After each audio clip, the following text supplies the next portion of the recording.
Hey friend, this is the Traveling Wellnesspreneur podcast, and I'm your host, Allie Temple. I travel full-time running my dream wellness biz from the tropics, and I want to share with you how you can create a lifestyle of freedom and purpose too. Stay tuned for inspiring and fun conversations that will empower you to take action towards your dream lifestyle of travel and freedom. Let's get into it. Welcome back, my friend, to the second episode of the Traveling Wellnesspreneur podcast. I'm really excited about this one. This is my first interview episode, and thank you for all of the love that I've received from our first episode last week. I'm happy to be back here with you. Today, I'm sharing a conversation that I had with the lovely Amanda Kingsmith. And this is a conversation we had recently on Instagram. One of the reasons why I am so excited to share this specific conversation with you is because if you're not familiar with Amanda, I'll share a little bit more about her in a moment, but she is really a trailblazer of, not only starting a podcast many years ago before we were all doing it, but she also started traveling like way before I even was considering that was an option as a lifestyle. So I get into a lot about that in this conversation, and something that I hear a lot from many of you who are interested in a lifestyle of full-time travel or living abroad, but you have children, and I get that as much as I can get that. But what I love about Amanda's story is she is living abroad, and she has been for many years, and she does have a little one. Her daughter Lou is almost 2 years old, and we talk a lot about what that's been like having a baby in a foreign country and why she chose to do that. So stick around for that conversation. And before we get to it, I want to mention, in case you missed last week, the Bali Retreat is now open to the public. We are going to have an incredible time. June 10th to 16th, 2024, we're heading to Bali. Check out the link in the show notes to learn more about that retreat. And if you want something sooner and maybe a little closer, if you're in North America, I do still have some spaces available for the upcoming Sayulita retreat in Mexico. That's happening this February 15th to 19th, just after Valentine's Day.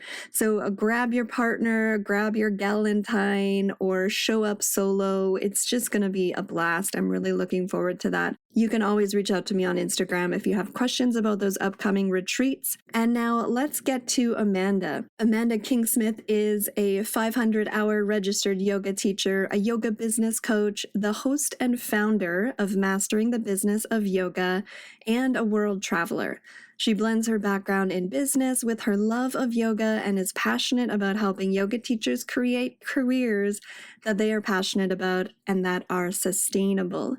Amanda is also the co-host of The World Wanderers, a podcast on travel and travel as a lifestyle.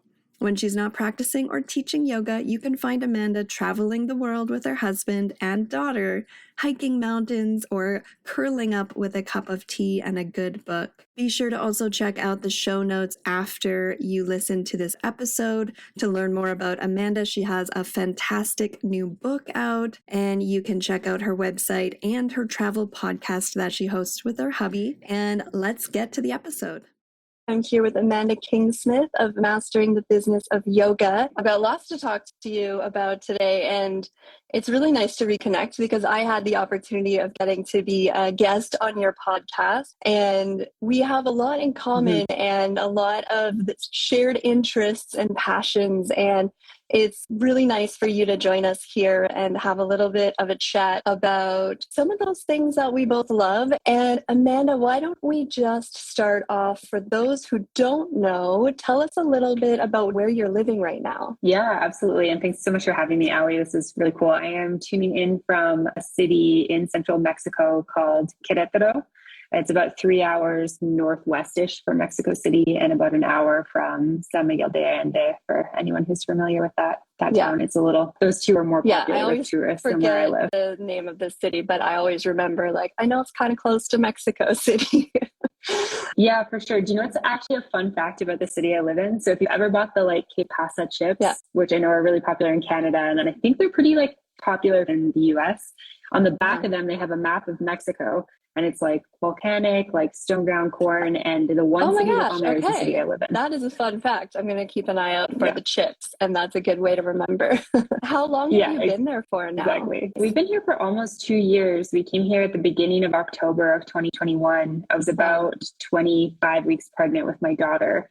And so we came here so that we needed to settle, find a place to give birth, obviously. So just before my third trimester, I found an amazing midwife with a birthing center here that we wanted to work with. And then we kind of figured, hey, we'll stay till she's like 3 or 6 months old, whatever feels good for us. And we can move on if we don't like it. And we've just been here ever since. When it comes to kind of travel and finding a new home, it's like, you know, choose a small amount of time that's not like too much of a commitment. But then if it works, why leave? That's so great that you guys found a place that feels good. And I was wondering that too, actually, how you chose that specific location. But it sounds like it just started with finding what you needed for having the baby and then going from there, right? Yeah, definitely. We were pretty sure we wanted to give birth in Mexico, but we were living in Puerto Vallarta at the time, and it's just very busy. It's very touristy there. It's also very hot for a good chunk of the year, and I was already very hot and not feeling great,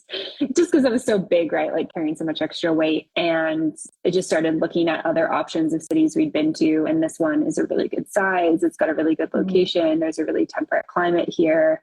It's significantly less busy in terms of tourism. And then on top of that, like I said, it's actually kind of hard to find midwives in Mexico. I really wanted to work with a midwife if I could. And so I found an amazing midwife. And when I guess it would have been like 12 weeks pregnant, we actually flew here from PV to meet her and see if it was a good fit. And then, decided to make our baby. That's awesome. So, and you are the host of Mastering the Biz of Yoga podcast. So with the podcast then, if you started in 2016, at that time, were you already traveling? Yeah. So my journey with travel is that after I graduated university in 2011, my now husband, boyfriend at the time, and I decided to take 6 months and just do kind of like a backpacking trip, kind of like a gap year before we started working full time.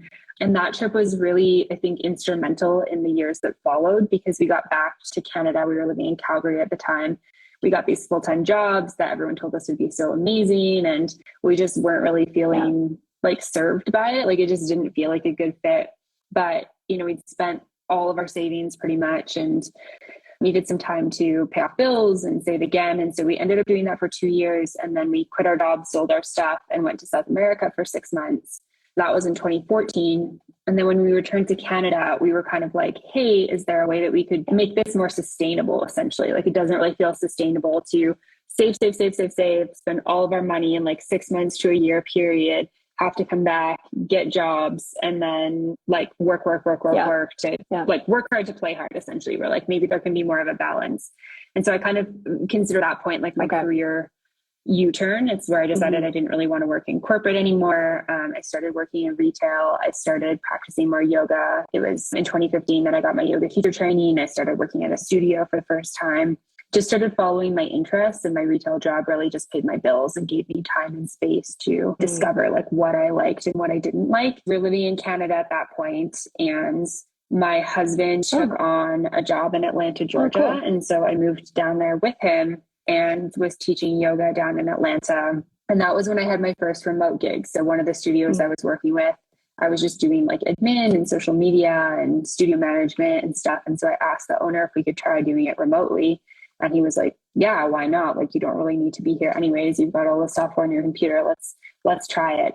And so that was the first time where I was kind of like working and traveling per se. We had a 10-month stint down in Atlanta. So I was teaching yoga and then working for this yoga studio. And that's when I started the podcast. Podcasting wasn't new to me because my husband and I had a travel podcast already. So we were kind of early adopters to podcasting. So decided to do that to really like learn more about how to create a sustainable career as a yoga teacher. Because one of the things I found was I was getting offered like $35, $45, maybe $50 a class. And I started doing the math on like, how do I pay my rent doing this, like doing only this? It just doesn't feel feasible. Yet at the same time, I know these amazing teachers who've been teaching for, 10, 15, 20 years. So there has to be a way to do this. And so that was very much my start of this business. And shortly after that, we went back to Canada for the summer period, and the online work was going well. I got another coaching gig. My husband was able to transition some of his work online, and we went to Asia. So we did our first like digital nomad stint in Asia. That was right around the time that I was recording like season 2 of the podcast when we were in Asia, and released that partway through that trip. And then the rest is kind of history. Yeah. You had the courage to ask your boss at the time, at the beginning, hey, can I do this remotely? No one really was doing that. I don't know if you've read The 4-Hour Work Week. Yeah. Was that any inspiration to you? Yeah, I read it in that kind of like career U-turn period where I was trying to figure out like, how do we work and travel? Like, how do we make this sustainable? Like, how could we travel continuously basically and make income doing it? I was looking at all the different options of what people were doing. It's funny, his daughter is like probably, I don't know, she must be 8 or something now, but she was like a baby at this time. And he kind of like handed her to me. So I'm like holding the baby, and I was like, what's coming? He's like giving me the baby. I can't run if this conversation goes bad. But he kind of had the same thing in mind. Like, he was sort of like, would you like continue with us? I don't really want to hire and train somebody new. And I was going to be like, hey, could we try this remotely? So very much on the same page. And I feel really grateful that he was willing to like take a chance on me. It never hurts to ask. And I think so many of us are just afraid of those conversations because of what might not work out or what could go wrong, but you really never know if you don't ask. So that's really like one of the first steps. I think I did something similar. And when we started traveling, I was still working behind the scenes for the 3 studios in LA that I was a part of, and they still needed my support. And I said, I want to start to travel. Can we try this out for a little while at least and see if it can work? And I was working remotely anyway, because it was 2020 and everyone was. That whole time frame, I think, opened up the doors for many of us to try something different and to become aware of the fact that people are doing this. People are making sustainable livings, especially as yoga teachers, not only sustainable livings, but living in a way that is kind of outside the box and getting to fulfill your dreams and do the things that you want to do and set up a business that works for you so that you can travel or live in a foreign country, do whatever it is that you want to do. We don't all have to be hustling from studio to studio, trying to make ends meet and burning ourselves out. So I love that story. Thank you for sharing that. Since all of the years that you've had the podcast, for anyone who is not already aware of your podcast, could you share a little bit about it and what you talk about there? Yeah, for sure. Yeah, thanks for asking. So it's called Mastering the Business of Yoga. It's M.B.Om for short. We're talking about the business of yoga. So everything from how to get great studio jobs, how to negotiate raises, how to find great relationships with studio owners, and then all the things like outside of working for a studio. So one of the things I've found in my years of working with teachers and learning from teachers ahead of me as well is that one of the best ways to make sustainable income is to have your own stuff going on. So this can be from workshops, private yoga, corporate yoga, retreats, registered programs, having your own classes that you just host. Maybe you find a space, rent a space, have a space, do online. I mean, that's a huge pro of the pandemic kind of years, is that I feel like people are okay with the idea of doing yoga online. Building out your own online platform, and maybe that's doing live classes and recorded classes, or maybe creating something entirely recorded that can kind of work behind the scenes for your business. And I really like to explore conversations with guests in all these different arenas. And I love talking to people who are doing this with various different niches. So I've talked to people who are working with moms and pre and postnatal, talked to people who are doing hormone yoga therapy. I've talked to people who are doing, yoga for scoliosis, yoga for seniors, chair yoga, yoga for kids. There's a million different specialties that you can have. I think it's really cool just to see how various different yoga teachers are creating their businesses. Even somebody like yourself, it's so cool to hear how you've built your business and are working remotely. You're doing something similar to me, yet at the same time, our businesses are very different, right? I feel like there's always a different, unique twist to each guest that I talk to, which is one of the things that I really love. It totally is. It's such a great podcast, and you've had some really amazing conversations over there. And I love that you've been doing it for so long already and kind of carved that path, I'm sure, for many other yoga teachers and yoga business coaches to start doing something similar. So that's awesome. I'm wondering now, when you talk about working remotely and as a yoga teacher or even just an entrepreneur, a business owner, you've been doing this in foreign countries for many years now. And over the last, I think, 2 years, you have a whole edition where you've got a little one, Lou. Is she 2? She's a year and a half. Yeah. So I can only imagine that has completely transformed your day to day and what your life looks like, feels like, everything about it, of course.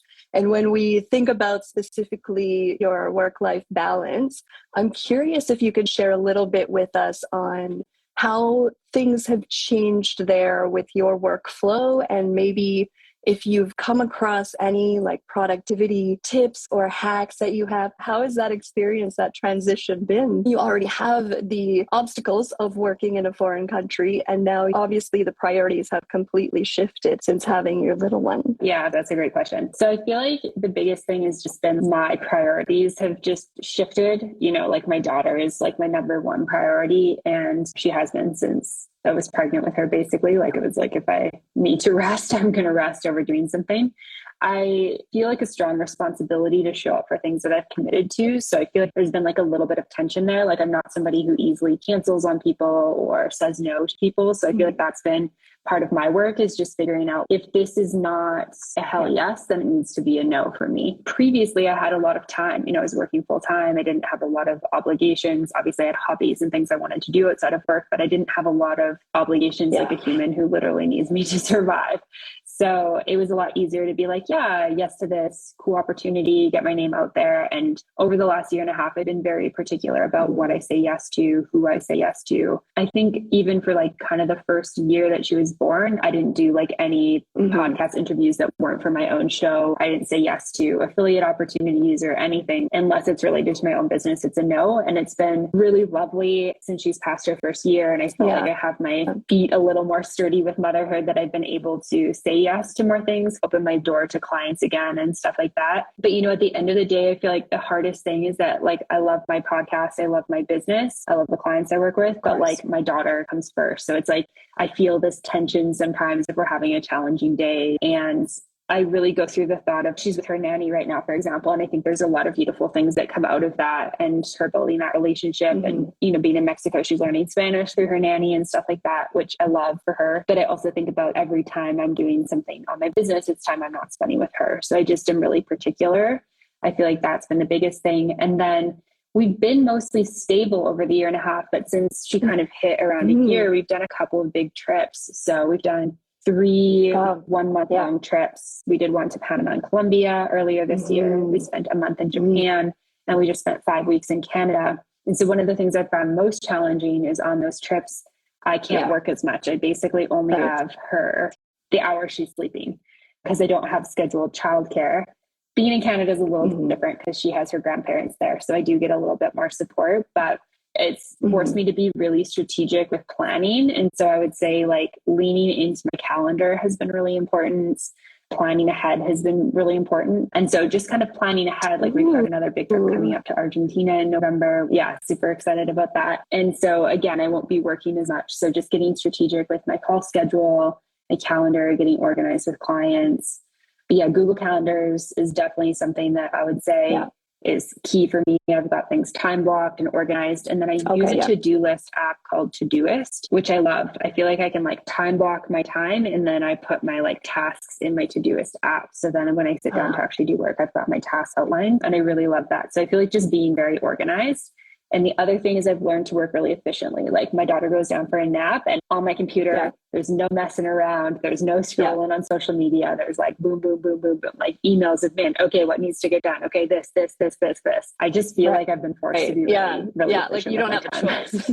Yeah, totally. It's really about being strategic and planning ahead for sure. I find that when there's already business and travel involved, but when you're taking care of a human, throwing that into the mix. I can't even imagine the organizational skills that you must have to pull all of that. That's amazing. But I love that you've brought her to these incredible countries already, and you've got more planned. And I saw a little bit of your Japan travels just a little while back, and they looked incredible. We're hoping to get over there when we go back to Asia, which should be early-ish next year. So I'll definitely reach out for some recommendations on that front too. Yeah, if you're in Asia, you definitely have to go. Japan is one of my favorite places in the world. It's an incredible country. We obviously have so many places we want to explore, but I feel like we're just tempted to continue booking. It's hard once you find somewhere that you really love, like you just want to keep going back there.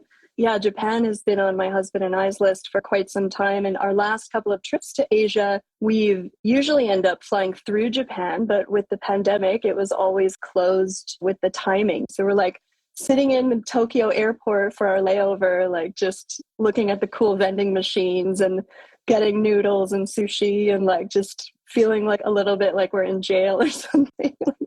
Let us out.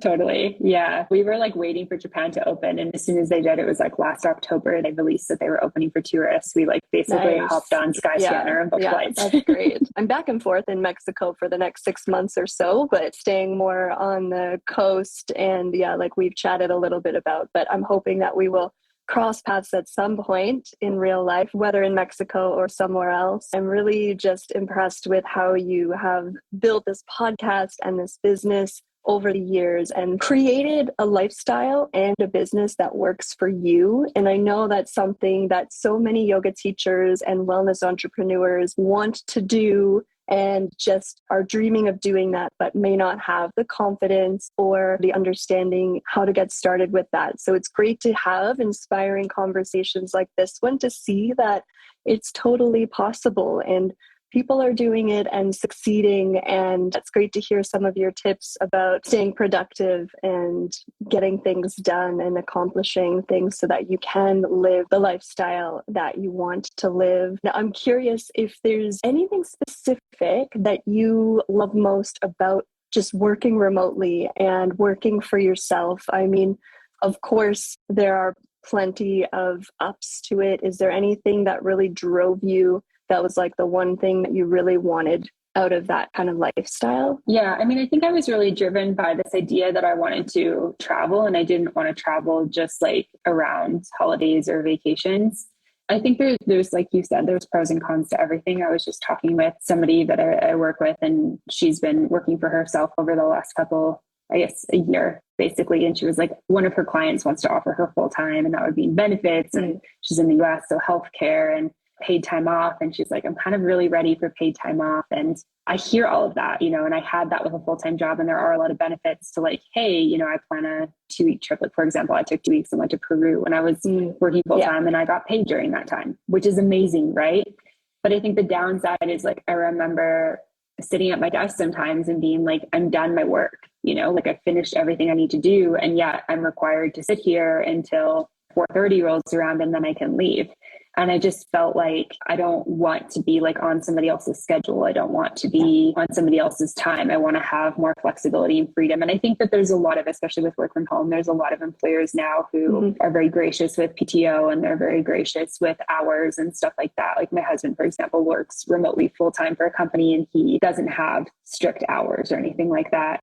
Expectations of when he shows up to work and gets his work done, but it's not like he has to be online 8:30 to 4:30 with a 1 hour lunch break, exactly, a new type thing. So I think there is a lot of flexibility now, but when I was looking at that point, back in kind of 2014, 2015, it felt like the options were either go my own route and do my own thing, or kind of be like chained to a cubicle a little bit. I feel like it's very dramatic, but it kind of felt like that. And so I took like the windy up and down route of working for myself and deciding to do that. And I think for me, it's like being able to work from anywhere, being able to have quite a bit of control over my schedule, being able to decide who I work with, who I don't work with, how much work I take on is a huge pro for me. It's a huge blessing. A downside would be like being Canadian. If I worked full time for a company, I would have had a paid maternity leave. Yeah. I didn't get anything for maternity leave. So I was on my own for that. And obviously that's a downside, but at the same time, I'm able to live in Mexico. Quality of life is very different here. So I feel like with every con, there's a pro, and with every pro, there's a con you could look at. So I think it's looking at like what you want. And I think that there's people probably who maybe want control over their schedule, but they don't necessarily want to be able to travel the world. Like maybe they want to do a vacation once a year or something. And that's beautiful too, right? It's like kind of looking at what you want, what your values are, what your goals are, and then seeing if you can kind of build that lifestyle around that. And that's really been what I've done over the last few years. And I think what's cool, like we're kind of in a different chapter where I feel like we've entered this stage where I feel like we're more like expats in Mexico rather than like digital nomads, because we do have, you know, a house, we've got a lease, we've got a car here. We own furniture, like we're pretty set up in this current location.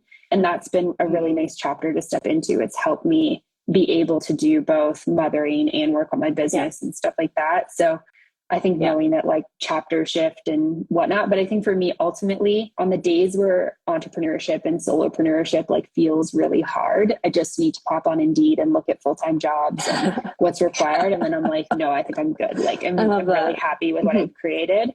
Even though things that's are hard a good sometimes, hack. you know? I like that a lot. Yeah, because it is hard. It's definitely hard to work for yourself and be an entrepreneur and build a business. And there are so many things you can do to stay connected and supported, and finding little things like that just help you have that perspective and think about things from a different light are so important along the way. And I appreciate your time so much. Tell us what we can look forward to. I know you said the podcast is coming back soon. Is there anything else you want to share with us? I think just the podcast. Yeah, really excited about this new season. I just recorded the first like solo episode that'll kick off the season. It's a little life updating Q&A episode. I was just working on that before this. Really excited about it. We've got some really awesome guests and really awesome episodes. I think that that's kind of the big thing right now. You know, if you want to check out the other things I've got going on, it's M.B.Om So M.B.O.M yoga.com. You can find the link for the podcast there. And then if anyone feels called to get a free workbook or send me an email or book a coaching call. Thank you so much, Amanda, for your time.